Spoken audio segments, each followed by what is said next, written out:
Hello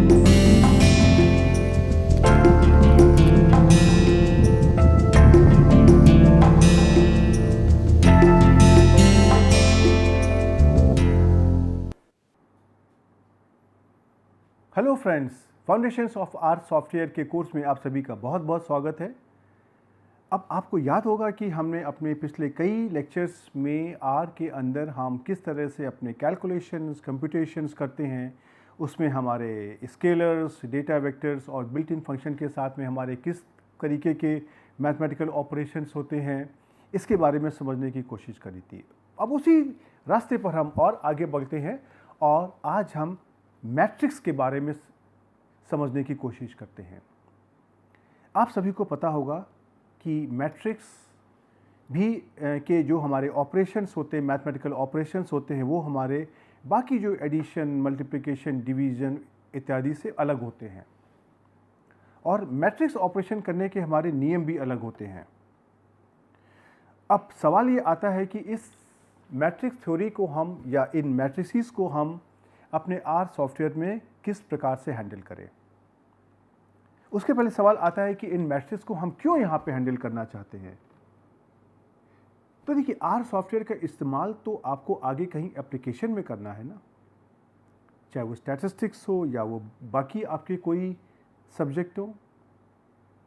आप अगर हमसे पूछेंगे तो सांख्यिकी में हमारा मैट्रिक्स थ्योरी का बहुत उपयोग होता है और जो हमारी एनालिसिस होती है उसके अंदर इनपुट और आउटपुट दोनों हमारे मैट्रिक्स फॉर्मेट में हो सकते हैं। अब अगर हमको मैट्रिक्स के बारे में नहीं पता है और अगर हम अपने उस मैट्रिक्स के इनपुट या आउटपुट से किसी पर्टिकुलर इंफॉर्मेशन को बाहर एक्सट्रैक्ट करना चाहते हैं तो वह कैसे किया जाए, वो तो हम कर ही नहीं सकते हैं। इसलिए हमारे लिए इस मैट्रिक्स थ्योरी को आर सॉफ्टवेयर में समझना बहुत आवश्यक है। दूसरी बात, जब हम मैट्रिक्स थ्योरी की बात करते हैं तो हमारे पास यहाँ पे बहुत सारे ऑपरेशंस होते हैं, addition, subtraction, multiplication, inverse, eigen value, transpose इत्यादि। अब उतने सारे ऑपरेशंस को तो मैं आपको यहाँ पे नहीं बताऊँगा, लेकिन जो हमारे पॉपुलर और कॉमन ऑपरेशंस होते हैं उनके बारे में मैं आपको यहाँ पर बताने की कोशिश करूँगा। हो सकता है कि उसमें से कुछ ऑपरेशंस ऐसे हों जो आपको मालूम है और जो आपको ना मालूम हो। तो मेरी जो कोशिश ये है कि मैं मैट्रिक्स थ्योरी की बहुत ही एलिमेंट्री नॉलेज को इस्तेमाल करते हुए उस इंफॉर्मेशन को आर में कैसे इम्प्लीमेंट किया जाए उसके बारे में मैं यहाँ पे बात करने की कोशिश करूँगा। तो चलिए हम इस लेक्चर की शुरुआत करते हैं। इस लेक्चर में हम आपको मैट्रिक्स के बारे में बहुत ही एलिमेंट्री इन्फॉर्मेशन देंगे और आगे आने वाले कई लेक्चर्स में हम आपको भिन्न भिन्न तरीके के मैट्रिक्स ऑपरेशन के बारे में बताते जाएंगे। तो चलिए हम इस लेक्चर की शुरुआत करते हैं। अब ये तो आपको पता ही है कि मैट्रिक्स जो थ्योरी होती है और जो से मैट्रिसेस होती हैं वो हमारे कैलकुलेशन में बहुत ही आवश्यक होती हैं और आर सॉफ्टवेयर के अंदर मैट्रिक्स भी हमारा एक ऑब्जेक्ट की तरह होता है। मैट्रिक्स होती क्या है? मैट्रिक्स एक आयताकार अरे होता है जहां पर हम अपने न्यूमेरिकल वैल्यूज़ को रोज़ और कॉलम्स में अरेंज करते हैं। रोज़ कैसी होती हैं, ऐसे करके, और कॉलम्स ऐसे वर्टिकल होते हैं। तो अगर हम कोई यहाँ पर ऐसी लिखते हैं कि ये हमारी मैट्रिक्स है, तो ये हमारी पहली रो है, ये हमारी दूसरी रो है, उसी तरीके से करके हमारी यहाँ पे पी रोज़ हो सकती हैं। और उसी तरह से अगर हम कॉलम की बात करते हैं तो हमारे यहाँ पे पहला कॉलम हो सकता है, दूसरा कॉलम हो सकता है, उसी तरीके से हमारे पास यहाँ पर मान लीजिए कि n कॉलम हो सकते हैं। तो ये जो मैट्रिक्स होता है ये हमारी वैल्यूज़ का एक आयताकार अरे होता है जिसमें हम वैल्यूज़ को p रोज़ और n कॉलम्स में अरेंज करने की कोशिश करते हैं। अब अगर आप कोई भी मैट्रिक्स थ्योरी की किताब को देखेंगे तो उस बुक के अंदर अगर हमको किसी मैट्रिक्स के किसी एलिमेंट को अगर लिखना है तो हम ऐसे लिखते हैं, x और सबस्क्रिप्ट में ij। मैट्रिक्स के अंदर जो भी हमारी वैल्यूज़ होती हैं उनको हम उस मैट्रिक्स के एलिमेंट कहते हैं और हर एक एलिमेंट का एक एड्रेस होता है और वह एड्रेस उस मैट्रिक्स की रो और कॉलम के द्वारा बताया जाता है।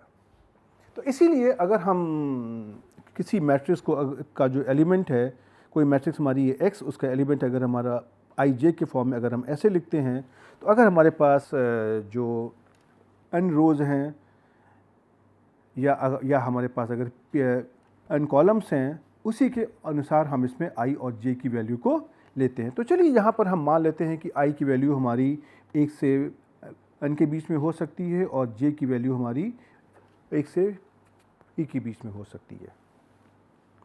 अब ये तो हमारा हो गया कि जिस तरीके से हम बुक के अंदर अपना सिंबल लिखते हैं। अगर इसी चीज़ को मुझे अगर अपने प्रोग्रामिंग के फॉर्म में किया जाता है, तो इसको हम कुछ ऐसे लिखते हैं, x और स्क्वायर ब्रैकेट में i और j लिख देते हैं। i में ये कुछ ऐसा होता है कि पहली वैल्यू पे जो हमारी रो की संख्या आएगी और एक कॉमा लगाने के बाद में दूसरी वैल्यू हमारी कॉलम की संख्या आएगी। तो ये हमारा एक प्रोग्राम का वर्जन होता है। अब जो हमारे x के अंदर जो हमारे एलिमेंट्स होते हैं, किसी मैट्रिक्स के एलिमेंट्स होते हैं, वो हमारे न्यूमेरिकल भी हो सकते हैं, कोई स्ट्रिंग भी हो सकते हैं, कैरेक्टर भी हो सकते हैं। लेकिन मैथमेटिक्स में यूजुअली हम जिस तरह की मैट्रिक्स को हम हैंडल करते हैं, यूजुअली हम न्यूमेरिकल वैल्यूज़ में हमारा इंटरेस्ट ज़्यादा होता है, जहाँ पर हमारी जो उनकी न्यूमेरिकल वैल्यूज़ हैं वो एक रियल नंबर्स होती हैं। तो हम भी यहाँ पर अभी उसी तरह की मैट्रिक्स लेंगे जहाँ पर हमारे पास उसके एलिमेंट्स कुछ रियल नंबर्स हैं। अब जो अगला सवाल आता है वह यह है कि R के अंदर हम मैट्रिक्स को किस तरीके से डिफाइन करें। अब देखिए, अगर आपको कोई भी अगर एक मैट्रिक्स डिफाइन करनी है तो उसके लिए आपको क्या क्या इंग्रेडिएंट चाहिए। सबसे पहले आपको नंबर ऑफ रोज़ मालूम होना चाहिए, उसके साथ में आपको नंबर ऑफ कॉलम्स मालूम होना चाहिए, अर्थात कि उस मैट्रिक्स में कितनी रो हैं और कितनी कॉलम है, और साथ ही साथ उन रोज़ और उन कॉलम्स में जिन वैल्यूज़ को एंटर करना है वह डेटा आपको मालूम होना चाहिए। इसका मतलब ये है कि किसी मैट्रिक्स को डिफाइन करने के लिए हमको इन 3 अवयवों की आवश्यकता पड़ेगी। अब R में मैट्रिक्स को डिफाइन करने का हमारा कमांड होता है matrix मैट्रिक्स, और उसके बाद देखिए हम इस पैरेंथेसिस के अंदर हम अपने रोज़ की संख्या, कॉलम की संख्या और जिस डेटा को एंटर करना है उसकी इंफॉर्मेशन देने की कोशिश करते हैं। अब अगर मुझको मैट्रिक्स में ये बताना है कि इस मैट्रिक्स में जो नंबर ऑफ़ रोज़ होंगी वो होंगी 4, इसको डिफ़ाइन करने के लिए हमारा कमांड होता है nrow, NROW, और ये हमको दिखाता है नंबर ऑफ़ रोज़, अर्थात रोज़ की संख्या। और उसी तरीके से हमारे पास उस मैट्रिक्स में कितने कॉलम होंगे उसकी संख्या को इंडिकेट करने के लिए हमारा कमांड होता है ncol, NCOL, और ये हमको नंबर ऑफ़ कॉलम्स के बारे में बताता है। तो जैसे मैंने यहाँ पे लिखा हुआ nrow = 4 और ncol = 2, इसका मतलब कि हम एक ऐसी मैट्रिक्स डिफाइन करना चाहते हैं जहाँ पर हमारे पास 4 रोज़ होंगी ऐसे, और इसमें से 2 कॉलम्स होंगे। अब जब किसी भी मैट्रिक्स में 4 रोज़ और 2 कॉलम्स होंगे तो उसमें से हम जिन वैल्यूज़ को अरेंज करना चाहते हैं उनकी संख्या कितनी होगी, ये होगी 4 × 2 अर्थात 8। तो हमने क्या कर दिया कि जिस वैल्यूज़ को हमको अपने मैट्रिक्स में देनी है उसको मैंने एक नए पैरामीटर के थ्रू डिफ़ाइन कर दिया, और उस पैरामीटर का नाम दे दिया मैंने DATA, डेटा, और उसके आगे हमने लिख दिया डेटा इक्वल टू जैसे C1 2 3 4 5 6 7 8।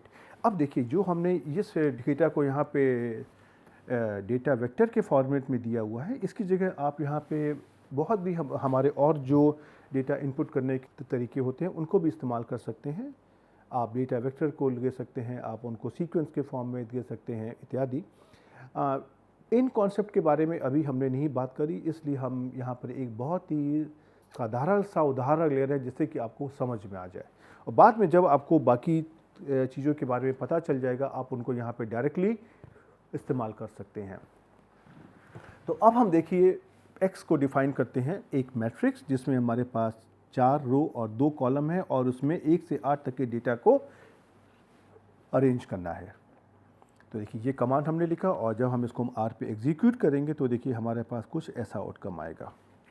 तो देखिए यहाँ पे कितनी रोज़ हो गई, 1, 2 और 3 और 4। इसको हम कह सकते हैं R1, R2, R3 और R4। कॉलम्स कितने हो गए, 1 और ये 2, इनको हम कह सकते हैं C1 और C2। अब इसके साथ में आपको एक बात पर ध्यान देना है कि आपने यहाँ पे 8 वैल्यूज़ दी थी। ये 8 वैल्यूज़ इस मैट्रिक्स के अंदर किस प्रकार से अरेंज हुई हैं। आप देखिए पहली वैल्यू आपकी आई 1, उसके बाद उसी कॉलम में अगले स्थान पर अगली वैल्यू आ गई 2, उसके बाद अगले स्थान पर वैल्यू आ गई 3, उसके बाद उसी कॉलम में अगले स्थान पर वैल्यू आ गई 4। अब उसके बाद जब इसने अपने कॉलम को बदल दिया और ये दूसरे कॉलम पर आ गई और फिर इसने यहाँ पे 5 वैल्यू को एंटर कर दिया। 5 के बाद में उसी कॉलम में फिर वो 6 वैल्यू पे आ गई और फिर वो 7 वैल्यू पे आ गई और फिर वो 8 वैल्यू पे आ गई। तो अर्थात आप अगर देखिए आपने क्या किया, आपका ये जो डेटा था ये कॉलम वाइज अरेंज हो गया। अब एक सवाल तो आपके दिमाग में ये अवश्य आएगा कि इसी डेटा को अगर मुझको रो वाइज अरेंज करना है तो कैसे किए। ठीक है, हम उसके बारे में अभी आगे आने वाली स्लाइड्स में बात करेंगे। अब हम आपको यहाँ पे इन ऑपरेशंस को आपको आर कंसोल में करके दिखाना चाहेंगे, लेकिन अब तो आपने समझ लिया है कि मैट्रिक्स ऑपरेशन में आपके पास 3 ये आवश्यक पैरामीटर्स हैं, एन रो, एन कॉल और डेटा, जो आपको number of rows, number of columns और जो उस मैट्रिक्स में डेटा एंटर करना है उसके बारे में बता रहे हैं क्रमशः। राइट, और ये आपने देखा है कि ये जो आपका डेटा हो रहा है ये आपका कॉलम वाइज यहाँ पर एंटर हो रहा है। राइट, तो अब हम सबसे पहले आपको इस ऑपरेशन को यहाँ पर करके दिखाते हैं और हमें इस कमांड को मैट्रिक्स जहाँ पर हमारे पास है n row equal to 4, n col equal to 2 और डेटा इज इक्वल टू 1 से 8, ये मैंने यहाँ पे लिखा हुआ है और इसको हम देखिए एंटर करते हैं। तो अब देखिए आपका x कैसा आ गया, ऐसा आ गया 1 2 3 4 देन 5 6 7 8, मतलब कि डेटा आपका कॉलम वाइज यहाँ पर अरेंज हो गया। राइट, अब दूसरा सवाल आता है कि इस मैट्रिक्स में अगर मुझको किसी पर्टिकुलर न्यूमेरिकल वैल्यू को या किसी पर्टिकुलर डेटा को जो एक कोई दी हुई लोकेशन पर है उसको हम बाहर निकालना चाहते हैं या उसको हम एक्सेस करना चाहते हैं, तो उसको किस तरीके से किया जाए। तो किसी भी डेटा वैल्यू को एक्सेस करने के लिए हमारा आर में कमांड होता है, सबसे पहले हम मैट्रिक्स का नाम दे देंगे। जैसे मैंने यहाँ पे मैट्रिक्स का नाम दिया हुआ है x और उसके साथ में हम देखिए यहाँ पर स्क्वायर ब्रैकेट लगाएंगे और यहाँ पे हम सबसे पहले लिख देंगे उस रो संख्या और उसके बाद जो भी उसकी है कॉलम संख्या और इसको हम स्क्वायर ब्रैकेट से बंद कर देंगे। तो इससे क्या होगा कि जिस रो और जिस कॉलम की संख्या यहाँ पे दी होगी वहाँ पर हमारा जो भी वैल्यू स्थित होगी वो हमको मिल जाएगी। अब कैसे उदाहरण के लिए अगर हम कहें यहाँ पर कि अगर हम लिखते हैं यहाँ पर मान लीजिए x से 3,2, अब इसका क्या मतलब हुआ कि हमको पहले रो संख्या 3 पर आना है। तो रो संख्या आपकी क्या हो गई, 3, ये आपकी हो गई और उसके बाद कॉलम संख्या क्या है, 2, कॉलम संख्या आपकी हो गई ये। तो अब आप ये देखेंगे कि इन दोनों लाइन के इंटरसेक्शन पर क्या वैल्यू आई है, 7। तो अगर आप यहाँ पर आर कंसोल में टाइप करेंगे x और स्क्वायर ब्रैकेट में 3,2 तो ये इसकी वैल्यू आ जाएगी 7, जो ये इस वैल्यू को यहाँ पर दिखाने की कोशिश कर रही है। साथ ही आपको यहाँ में एक बात और पता चलेगी, कुछ लेक्चर्स पहले हमने बात करी थी कि हमारे पास गणित में तो 3 तरह के ब्रैकेट होते हैं गणित की कंपटीशन करने के लिए, ऐसे स्मॉल ब्रैकेट, कर्ली ब्रैकेट और स्क्वायर ब्रैकेट। लेकिन हमारे पास आर सॉफ्टवेयर में हम इन 3 ब्रैकेट्स का इस्तेमाल अलग अलग जगह पर करते हैं। तो यहाँ पे आपने देखा कि हम यहाँ पर स्क्वायर ब्रैकेट का इस्तेमाल कर रहे हैं। देखिए ये, तो स्क्वायर ब्रैकेट का एड्रेस हमने यहाँ पर इस्तेमाल किया है मैट्रिक्स के अंदर किसी वैल्यू का एड्रेस इंडिकेट करने के लिए। तो उस वक्त मैंने आपको बताया था कि हमारे जो कर्ली ब्रैकेट और स्क्वायर ब्रैकेट के क्या क्या रोल्स होते हैं, क्या क्या फंक्शंस होते हैं, वो हम आपको आगे आने वाले समय में बताएंगे। तो आज मैंने आपको देखिए पहली बार इस स्क्वायर ब्रैकेट का भी क्या इस्तेमाल होता है उसके बारे में बताया है, राइट। अब हम आपको ज़रा सा ये ऑपरेशन पहले आर सॉफ्टवेयर में करके दिखा दें। तो जैसे कि आप अगर यहाँ पर देखिए, अगर मैंने लिखा x से 4,1, अब इसका मतलब क्या हुआ, फोर्थ रो, चौथी रो और पहला कॉलम, तो यहाँ पे इनके इंटरसेक्शन पे कौन सी वैल्यू आई, 4। अब आप जब इंटर करेंगे तो देखिए आ गया 4। उसी तरीके से आप अगर यहाँ पर इंटर करिए, अगर आप x 2,1, तो देखिए क्या आ जाएगा, दूसरी रो और पहला कॉलम, तो ये वैल्यू क्या जाएगी 2। अगर आप इंटर करिए तो देखिए आ गई 2।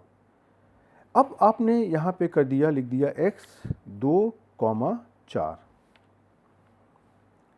अब आपको क्या उम्मीद है कि यहाँ पर क्या वैल्यू आएगी, चलिए एंटर करते हैं। देखिए ये आ गया एरर। ये क्यों आ गया एरर, आपने यहाँ पे कहा x में दूसरी रो और चौथा कॉलम, लेकिन आप देखेंगे कि यहाँ पर आपके पास कितने कॉलम है, 1 और 2।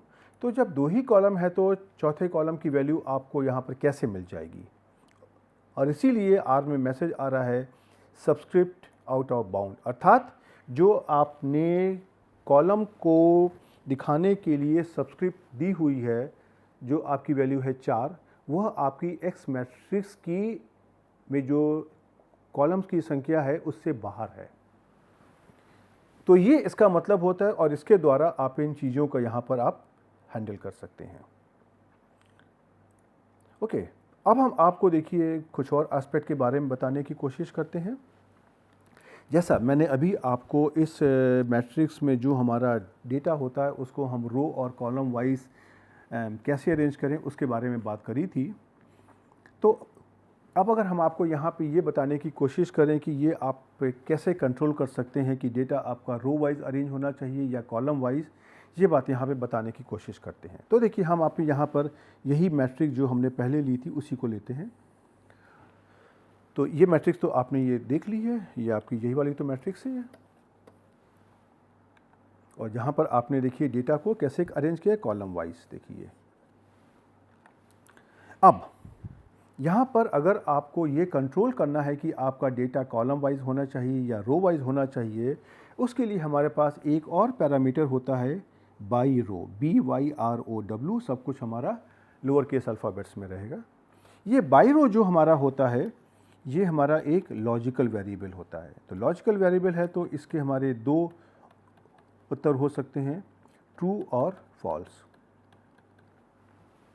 अब जरा सा आप इसका मतलब समझने की कोशिश करिए एक जो सामान्य भाषा में।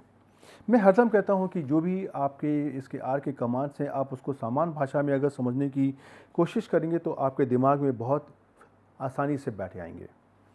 यहाँ पर मैंने क्या लिखा है, by row equal to false, अर्थात कि हम अपने इस मैट्रिक्स को इंस्ट्रक्शन दे रहे हैं कि इसके अंदर जो डेटा हमारा अरेंज होना है वह बाई रो होगा।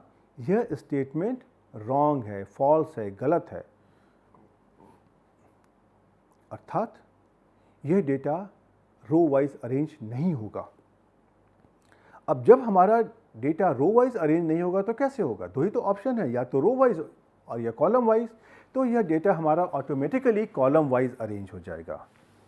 तो आप देखेंगे जब इसका हमारा आउटपुट आता है तो एक ही कॉलम वाइज है, 1 2 3 4, इसके बाद में ये ऊपर आ गया, फिर 5 6 7 8। लेकिन जो बात आपको यहाँ पर ध्यान देनी है वह ये है कि जब हमने यहाँ पर कमांड में बाई रो के बारे में कुछ नहीं लिखा था और दूसरे वाले कमांड में by row equal to false लिखा है, तो दोनों का आउटकम समान आ रहा है। इसका मतलब क्या हुआ कि अगर हम बाई रो के बारे में अपने प्रोग्राम में कोई इन्फॉर्मेशन नहीं देते हैं तो आर बाई डिफ़ॉल्ट उसको फॉल्स मान लेता है, अर्थात वह डिफ़ॉल्ट तरीके से उस डेटा को कॉलम वाइज ही अरेंज करेगा जब तक कि आप उसको यहाँ पे by row equal to true ना कर दें। तो अगर आपको अपने डेटा को अगर रो वाइज एंटर करना है तो आपको उसी कमांड में जो आपने अभी लिया है वहाँ पर आप कर दिए by row equal to true, अर्थात जो हमारा डेटा है वो हमारा रो वाइज अरेंज होना चाहिए। तो इस केसेस में आप क्या देखेंगे, इसमें क्या होगा, आपकी पहली वैल्यू आ गई 1, इसके बाद ये पहले ही रो में गया और दूसरे कॉलम में उसने जो दूसरी वैल्यू है उसको असाइन कर दिया। तो पहली ही रो में 1 और 2 दोनों वैल्यूज असाइन हो गई। फिर ये इसकी हमारी रो चेंज होगी और ये हमारी दूसरी रो में आएगा और उसके बाद में जो अगली वैल्यू है उसको यहाँ पे असाइन करेगा जो है हमारी 3। उसके बाद हम ये फिर से उसी रो में आएगा और जो हमारी अगली वैल्यू है 4 उसको असाइन करेगा, असाइन करके फिर ये लौटेगा जो अगली रो है और वहाँ पे अगली वैल्यू को असाइन करेगा 5। उसके बाद में उसी रो में आगे बढ़ेगा और जो अगली वैल्यू को असाइन करेगा 6 और फिर से लौट करके अगली रो में आएगा, वहाँ पर अगली वैल्यू असाइन करेगा 7 और उसके बाद में उसी रो में अंतिम वैल्यू को असाइन करेगा 8। तो आप अगर देखेंगे ये जो हमारा ऑपरेशन कुछ ऐसे चल रहा है, राइट, ऐसे करके। तो ये हमारा ऑपरेशन क्या है, रो वाइज। और अगर कॉलम वाइज होता है तो कैसे होता है, पहले डेटा ऐसे आता है कॉलम वाइज, फिर ऊपर जाता है, फिर घूम करके अगले कॉलम में आता है और फिर से घूम करके अगले कॉलम में आता है, ऐसे करके। तो अब आपके पास जो बात समझने के लिए है वह ये है कि अगर आपको अपना डेटा कॉलम वाइज एंटर करना है देन आप चाहें तो बाय रो के बारे में लिखें तो आप लिखिए by row equal to false, और अगर कुछ नहीं लिखते हैं तो भी हमारा ऑटोमेटिकली बाय डिफ़ॉल्ट डेटा हमारा कॉलम वाइज अरेंज होगा, और अगर आप लिखते हैं by row equal to true then हमारा डेटा रो वाइज अरेंज होगा। ओके, अब देखिए यही काम मैंने आपको यहाँ पे स्क्रीनशॉट में करके दिखाया है। आप देख सकते हैं कि यहाँ पे बाय रो के बारे में कुछ नहीं लिखा है और यहाँ पे बाय रो के बारे में लिखा हुआ है ट्रू। तो देखिए ये आपको यहाँ से कॉलम वाइज अरेंज कर रहा है और ये आपको रो वाइज अरेंज कर रहा है। अब चलिए इसी ऑपरेशन को जरा हम आपको आर कंसोल में करके दिखाते हैं कि ये किस प्रकार से कार्य करेगा। तो देखिए ये तो आपने यहाँ पे अपनी एक्स मैट्रिक्स को देखिए डिफाइन किया हुआ था, या फिर कैसे आ गई ऐसे। अब इसी कमांड में हम जरा सा यहाँ पर ऐड करते हैं by row equal to false. तो देखिए क्या हो गया, आपकी ये वाला आउटपुट और ये वाला आउटपुट दोनों आपके सेम आ गए, अर्थात कि इसका जो डिफ़ॉल्ट ऑप्शन हमारा बाय रो का है वो है फॉल्स। अब हम इसी में काम करते हैं, हम इस फॉल्स की जगह करते हैं ट्रू, और इसको जरा हम इस मैट्रिक्स का नाम भी बदल लेते हैं y। अब देखते हैं कि y का आउटपुट क्या आया। अब आप देखिए y का आउटपुट आपका बदल गया, ये हो गया 1 2 3 4 5 6 और 7 8, राइट। तो ये देखिए ये आपके कंट्रोल में है कि आप किस प्रकार से अपने डेटा की एंट्री को करना चाहते हैं। अब जब हमारा कोई डेटा अगर एंटर हो जाता है किसी मैट्रिक्स में तो उसके पास हम कुछ इन्फॉर्मेशन होती है जो हम निकालना चाहेंगे। अगर हमारे पास कोई कहीं से कोई मैट्रिक्स आ गई और हमको उसकी जो इन्फॉर्मेशन है, अर्थात जैसे कि उसमें कितनी रोज़ हैं, कितने कॉलम्स हैं, उसका मोड क्या है इत्यादि, इस तरह की इन्फॉर्मेशन अगर निकालनी है तो उसको कैसे निकाला जाए। तो उदाहरण के लिए हम अपनी इसी मैट्रिक्स को यहाँ पर लेते हैं जो हमने ली है एक्स मैट्रिक्स, जिसमें 4 रोज़ 2 कॉलम और 1 से 8 तक की वैल्यूज़ को दिया गया है कॉलम वाइज। देखिए आपका ये है, राइट। और इसी मैट्रिक्स में हम जरा से इसमें अगर हमको ये मैट्रिक्स खाली दी हुई है इसकी हम dimension, number of rows, number of columns निकालते हैं। तो इस मैट्रिक्स की डायमेंशन अर्थात नंबर ऑफ़ रोज और नंबर ऑफ़ कॉलम्स को एक साथ निकालने के लिए हमारे पास कमांड होता है डिम, DIM, सब कुछ लोअर केस अल्फ़ाबेट्स में, और पैरेंथेसिस में हम इस मैट्रिक्स का नाम लिख देंगे। तो हमारा कुछ देखिए आउटकम ऐसा आ जाएगा 4 2, अर्थात इसका हमारा पैटर्न है वो ये है, पहले लिखी है रो और उसके बाद लिखा हुआ है कॉलम। देन उसके बाद में अगर हमको इस मैट्रिक्स की खाली रोज़ पता करनी है तो हमारा कमांड होता है nrow, NROW, और पैरेंथेसिस में हम लिख देंगे x। तो हमको इस x मैट्रिक्स की में कितनी रोज़ हैं वो पता चल जाएगा। इसका उत्तर आ जाएगा 4। और अगर हमको अपनी मैट्रिक्स में नंबर ऑफ़ कॉलम्स को निकालना है तो हमारा कमांड होता है ncol, ncol, और पैरेंथेसिस में हम लिख देंगे उस मैट्रिक्स का नाम। तो अगर हम लिखेंगे यहाँ पे ncol x तो इसका उत्तर मिलेगा 2। इसका मतलब है कि इस मैट्रिक्स के अंदर 2 कॉलम्स हैं, राइट। उसी तरीके से अगर हमको इस मैट्रिक्स का मोड निकालना है, आपको याद होगा हम लोगों ने कुछ लेक्चर्स पहले मोड के बारे में बात करी थी कि मोड हमारे न्यूमरिक होते हैं, कैरेक्टर होते हैं, और ध्यान रखिएगा कि हम यहाँ पे स्टैटिस्टिकल मोड की बात नहीं कर रहे हैं जो हमारा मीन मीडियन मोड वाला मोड होता है, राइट। तो अगर आपको इस मैट्रिक्स का मोड निकालना है तो आप ये देखेंगे ये हमारा क्या है, न्यूमरिक नंबर। इसमें सारे तो आपके वैल्यूज़ आपने जो दी हैं वो सब न्यूमरिक ही तो हैं। और उसी तरह से आपको अगर इस मैट्रिक्स के जो एट्रीब्यूट्स होते हैं उनके बारे में पता करना है तो हमारा कमांड होता है एट्रीब्यूट्स, और पैरेंथेसिस में आप उस मैट्रिक्स का नाम लिख दीजिए। तो इसकी स्पेलिंग होती है ATTRIBUTES, और पैरेंथेसिस में आप लिख दिए मैट्रिक्स का नाम x। तो आपको देखिए कुछ ऐसा उत्तर मिल जाएगा जहाँ पे लिखा हुआ है 4 2। इससे आपको इस जो मैट्रिक्स के जो एट्रीब्यूट्स हैं उनके बारे में पता चल जाएगा। तो चलिए आगे बढ़ने के पहले मैं आपको इन ऑपरेशन को यहाँ पर हम आपको करके दिखा देते हैं। तो जैसे कि अगर हम यहाँ पे ले लें y के बारे में, चलिए बात करते हैं। y हमने अभी डिफ़ाइन करी थी। तो y में अगर आपको देखिए निकालना है डायमेंशन ऑफ y तो क्या हो जाएगा 4 2, अर्थात इस y मैट्रिक्स में आपके 4 रो और 2 कॉलम्स हैं। आपको अगर यहाँ पे इसकी खाली नंबर ऑफ़ रोज़ को पता करना है तो आप कर दिए nrow y, उत्तर आ जाएगा 4। और अगर आपको इसके नंबर ऑफ़ कॉलम्स निकालने हैं तो आप कर दिए ncol, इसका उत्तर आ जाएगा 2। और अगर आपको इसका मोड निकालना है तो मोड में आप कर दिए मोड ऑफ y, मोड, और पैरेंथेसिस में लिख दिए y, ये आ जाएगा न्यूमरिक। और अगर आपको इसके एट्रीब्यूट्स निकालने हैं तो आप कर दिए एट्रीब्यूट्स ATTRIBUTES, और ब्रैकेट में कर दीजिए y। देखिए आ जाएगा 4 और 2, अर्थात इसमें 4 रोज़ और 2 कॉलम्स हैं। तो आपने देखा कि इस R में इस मैट्रिक्स और उसके मैट्रिक्स के बारे में जो भी इंफॉर्मेशन होती है उसको निकालना बहुत कठिन नहीं होता है।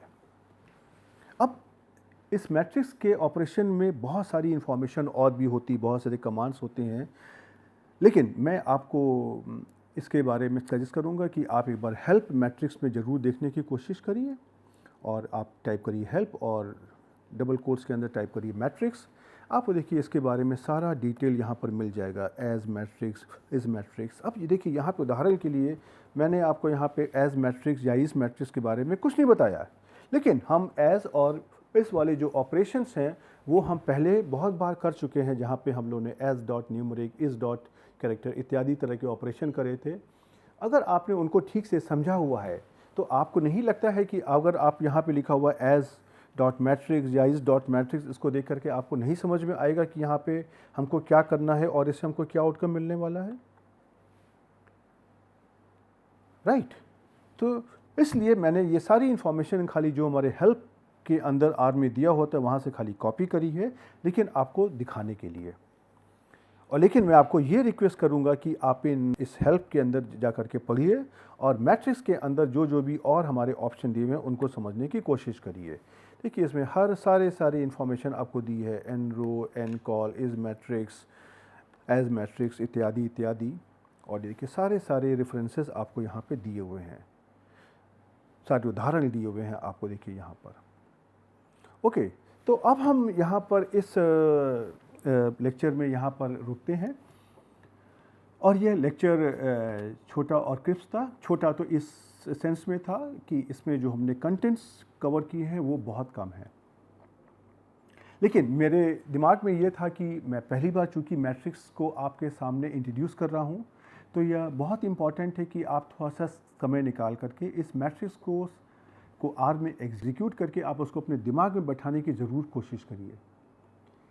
उसके जो हमारे अवयव होते हैं n row, n col, data, by row इत्यादि, इसके अलावा और क्या क्या होता है उसको एक बार पढ़ने की कोशिश करिए और उसको समझने की कोशिश करिए। ये चीज़ें बहुत डिफ़िकल्ट नहीं है, ये सिर्फ आपको खाली एक बार अपने दिमाग में बैठाना है कि इनके ऑपरेशंस क्या क्या हो रहे हैं, और इसके साथ में हमारे पास इनके बहुत सारे और भी ऑपरेशंस होते हैं जो हमारे मैट्रिक्स के नियमों का पालन करते हुए होते हैं। तो उन ऑपरेशंस को हम आगे आने वाले कई लेक्चर्स में आपको बताने की कोशिश करेंगे। और जैसा मैंने कहा था कि हम आपको खाली जो भी इम्पॉर्टेंट ऑपरेशंस हैं उनके बारे में बताएंगे, उसके अलावा मैं ये आप पे छोड़ दूंगा कि आप इस मैट्रिक्स थ्योरी को आर में कहाँ तक सीखना चाहते हैं। तो आप इसकी प्रैक्टिस करिए और हम आपको अगले लेक्चर में फिर से मिलने आएंगे। तब तक के लिए गुड बाय।